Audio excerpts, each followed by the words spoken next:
വിവിധ രോഗങ്ങൾക്ക് കാര്യക്ഷമമായ ചികിത്സ നൽകുന്ന ഈ സിസ്റ്റം നമ്മുടെ എല്ലാ ആശുപത്രികളിലേക്കും വ്യാപിപ്പിക്കുന്നതിനുള്ള പ്രത്യേക ഏതെങ്കിലും ഒരു നിർദ്ദേശം ഗവൺമെന്റിന് മുന്നിൽ സമർപ്പിച്ചിട്ടുണ്ടോ? നമ്മളുടെ ഈ 2 സ്ഥാപനങ്ങളിലെ പ്രോജക്റ്റുകൾ പൈലറ്റ് പ്രോജക്റ്റായിട്ട് നമ്മൾ വെച്ചാണ്. ഇതിൻ്റെ ഗുണഫലങ്ങൾ ജനങ്ങളുടെ സമ്മതിയും അറിഞ്ഞിട്ട് വേണം നമുക്ക് ബാക്കി മുന്നോട്ടുള്ള കാര്യങ്ങൾ തീരുമാനിക്കാൻ. ഇപ്പോൾ നമുക്ക് നമ്മൾ അറിഞ്ഞിരിക്കുന്ന അനുസരിച്ച് 2 സ്ഥാപനങ്ങളിലും ധാരാളം രോഗികൾ എത്തുന്നുണ്ട്, അവർക്ക് പ്രയോജനപ്രദമാണെന്ന് അറിയുന്നു. നമ്മളുടെ അടുത്ത പ്ലാൻ കൊടുക്കുമ്പോൾ നമ്മൾ അതിന് വേണ്ടുന്ന മറ്റ് സ്ഥാപനങ്ങളിലൂടെ ഈ സംവിധാനം വ്യാപിപ്പിക്കാനുള്ള എല്ലാ കാര്യങ്ങളും ചെയ്യുന്നുണ്ട്. ഈ പ്രമേഹം ഇതുപോലെ തന്നെ ജീവിതശൈലി കൊണ്ടുണ്ടാകുന്ന ഒരു രോഗമാണ്. അപ്പോൾ പ്രമേഹ രോഗികൾ ഇപ്പോൾ കൂടി വരുന്നു. അപ്പോൾ പ്രമേഹം കൊണ്ട് തന്നെ മറ്റ് പല രോഗങ്ങളും ഉണ്ടാകുവാനും പോകുന്നു. അപ്പോൾ പ്രമേഹത്തിന് അല്ലെങ്കിൽ പ്രമേഹ രോഗികൾക്ക് പ്രാധാന്യം നൽകിക്കൊണ്ടുള്ള ഒരു പ്രവർത്തനമാണോ ഈ ഹോളിസ്റ്റിക് സെൻ്ററിൽ നടക്കുന്നത്? തീർച്ചയായിട്ടും ജീവിതശൈലി രോഗങ്ങളിൽ ഏറ്റവും പ്രധാനമായിട്ടുള്ളവയാണ് പ്രമേഹം, രക്താതിസമ്മർദ്ദം, സ്ട്രോക്ക്, ഹൃദയ സംബന്ധമായ രോഗങ്ങൾ, ക്യാൻസർ.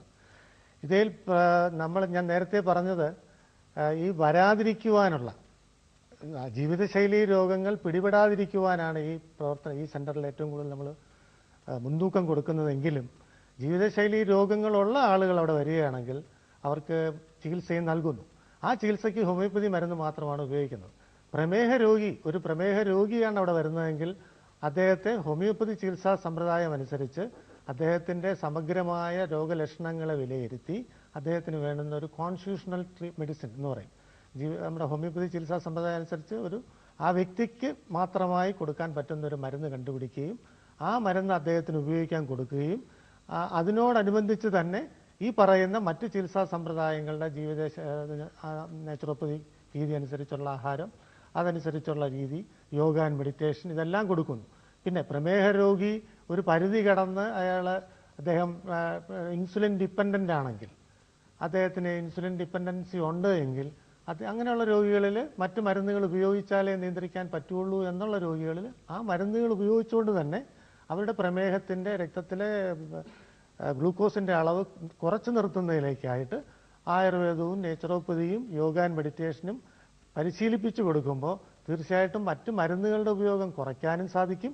ഹോമിയോപ്പതി മരുന്നുകളുടെ ഉപയോഗം കൊണ്ട് അദ്ദേഹത്തിൻ്റെ അസുഖങ്ങളെ നിയന്ത്രിക്കുവാനും സാധിക്കും. ഈ പ്രമേഹ രോഗികൾ യോഗ ചെയ്യുന്നത് കൊണ്ട് എന്താണ് പ്രയോജനം? ഈ പ്രമേഹം എന്ന് പറയുന്ന രോഗം ഒരാളിൽ ഉളവാകുന്നത് തന്നെ പലപ്പോഴും അയാളുടെ ശരീരത്തിനുള്ളിലുള്ള സ്ട്രെസ്സ് കാരണമായിട്ടാണ്. എന്ന് പറഞ്ഞാൽ വലിഞ്ഞു മുറുകുന്ന ഒരു അവസ്ഥാവിശേഷം ഉണ്ടാകുന്നതുമായിട്ട് ബന്ധപ്പെട്ടാണ്.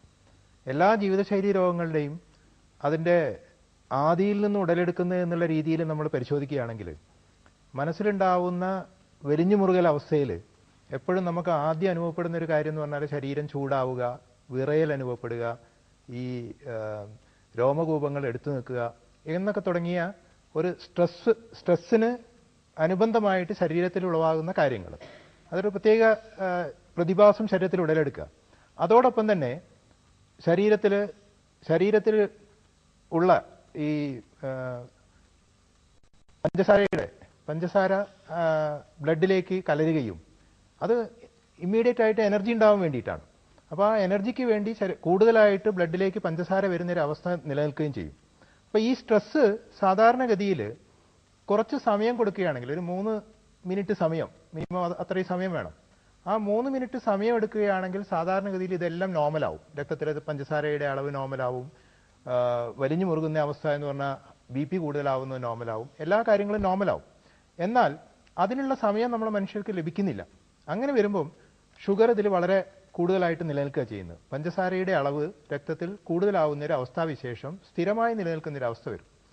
അങ്ങനെ വരുന്ന സാഹചര്യങ്ങളിൽ യോഗ ചികിത്സ നമ്മൾ അഡ്വക്കേറ്റ് ചെയ്യുമ്പോൾ അവിടെ റിലാക്സേഷൻ ടെക്നിക്കിലൂടെ സ്ട്രെസ്ഫുൾ ആയിട്ടുള്ള ശാരീരിക അവസ്ഥയെ നമ്മൾ മാറ്റിക്കൊണ്ടുവരുമ്പോൾ ഈ രക്തത്തിലേക്ക് ഒഴുകുന്ന പഞ്ചസാരയുടെ അളവ് നിയന്ത്രിക്കുന്ന ഹോർമോണുകൾ അവിടെ പ്രവർത്തനക്ഷമമാവുകയും ഈ ഡയബറ്റീസ് എന്നുള്ള പ്രതിഭാസം തിരിച്ച് വരാനുള്ളൊരു സാഹചര്യം ഒരുക്കുകയും ചെയ്യും.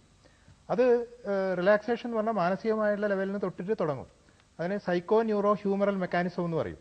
മനസ്സിലുടലെടുക്കുന്ന സ്ട്രെസ്സ് ഞരമ്പുകളിലൂടെ അന്തർസ്രാവി ഗ്രന്ഥികളിലൂടെ ഉളവാക്കുന്ന ഒരു പ്രതിഭാസമാണ് ശരിക്കും പറഞ്ഞാൽ ആദിജമായിട്ടുള്ള ജീവിതശൈലീ രോഗങ്ങൾ. ആദി കാരണമായിട്ടുള്ള ജീവിതശൈലീ രോഗങ്ങൾ ഉടലെടുക്കുന്ന അങ്ങനെയാണ്. അതിനൊരു റിവേഴ്സലാണ് നമ്മൾ യോഗ ചികിത്സയിലൂടെ അവിടെ ഉളവാക്കുന്നത്. അതേപോലെ തന്നെയാണ് ഹോമിയോപ്പതി ചികിത്സയും ഇതേ രീതിയിൽ തന്നെയാണ് പ്രവർത്തിക്കുന്നത്. ഇത് രണ്ടും ഒരു വ്യത്യസ്ത രീതിയിലല്ല പ്രവർത്തിക്കുന്നത്. ഹോമിയോപ്പതി ചികിത്സയിലും വളരെ മുമ്പ് തന്നെ 200 വർഷം മുമ്പ് തന്നെ ഇതുപോലെയുള്ള ജീവിതശൈലീ രോഗങ്ങൾ ഉളവാകാമെന്ന് ഹോമിയോപ്പതി ചികിത്സാശാസ്ത്രത്തിൽ ഉദ്ധരിച്ചിട്ടുണ്ട് 200 വർഷം മുമ്പ്. അത്തരത്തില് ഹോമിയോപ്പതിയില് യോഗയും കൊണ്ട് തന്നെ പ്രമേഹത്തിനെ നമുക്ക് നിയന്ത്രിക്കാൻ കഴിയും.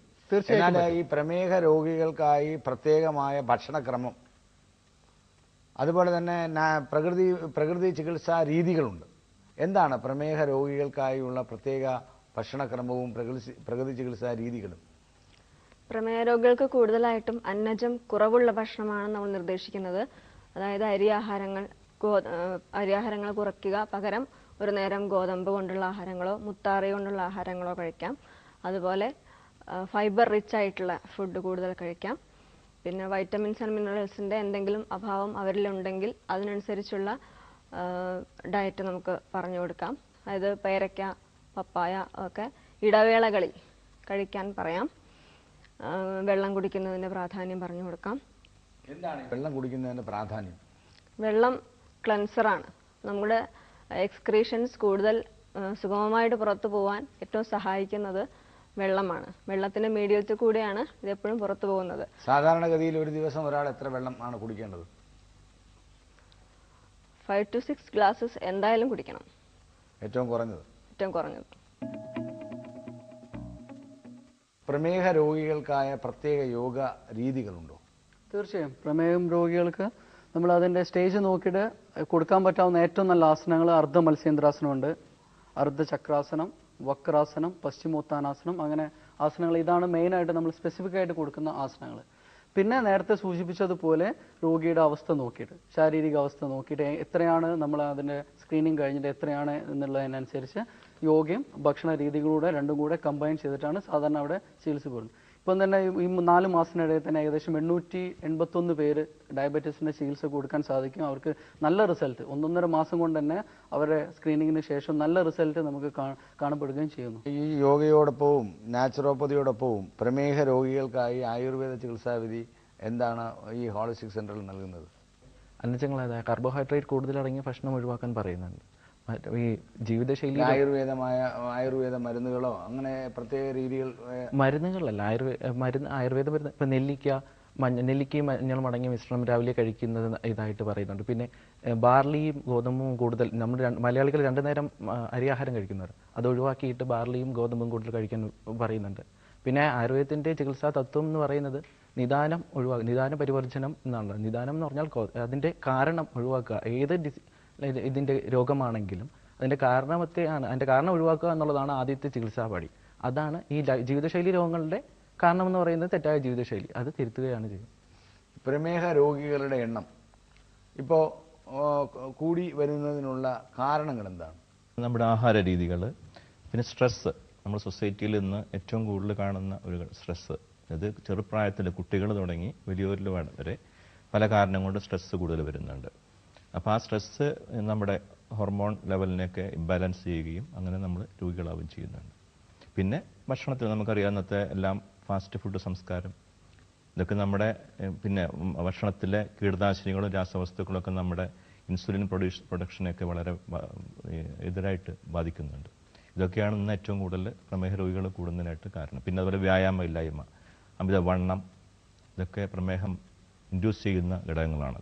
ജീവിതശൈലിയിൽ തന്നെ മാറ്റം വരുത്തിയാൽ രോഗങ്ങൾക്ക് അറുതി വരുത്താൻ കഴിയും. അത് വെറും ചികിത്സ കൊണ്ട് മാത്രമല്ല, പൊതുവെ ജീവിതത്തിൽ നാം സ്വീകരിക്കേണ്ട ചില മൂല്യങ്ങളും രീതികളും അതുമായി ബന്ധപ്പെട്ടിരിക്കുന്നു. അത്തരത്തിൽ സമൂഹത്തെ അവബോധം സൃഷ്ടിക്കുന്നതിനും നമ്മുടെ ജീവിതശൈലി രോഗങ്ങളിൽ നിന്ന് സമൂഹത്തിനെ മുക്തമാക്കുന്നതിനും വേണ്ടി ആയുഷ് നടത്തുന്ന പ്രവർത്തനങ്ങളെ നമുക്ക് അങ്ങേയറ്റം പ്രശംസിക്കാം. അത്തരം പ്രവർത്തനങ്ങൾ കൊണ്ട് നമ്മുടെ സംസ്ഥാനത്തെ ആരോഗ്യ മേഖല കൂടുതൽ ശക്തമാകട്ടെ എന്ന് ആശംസിക്കാം.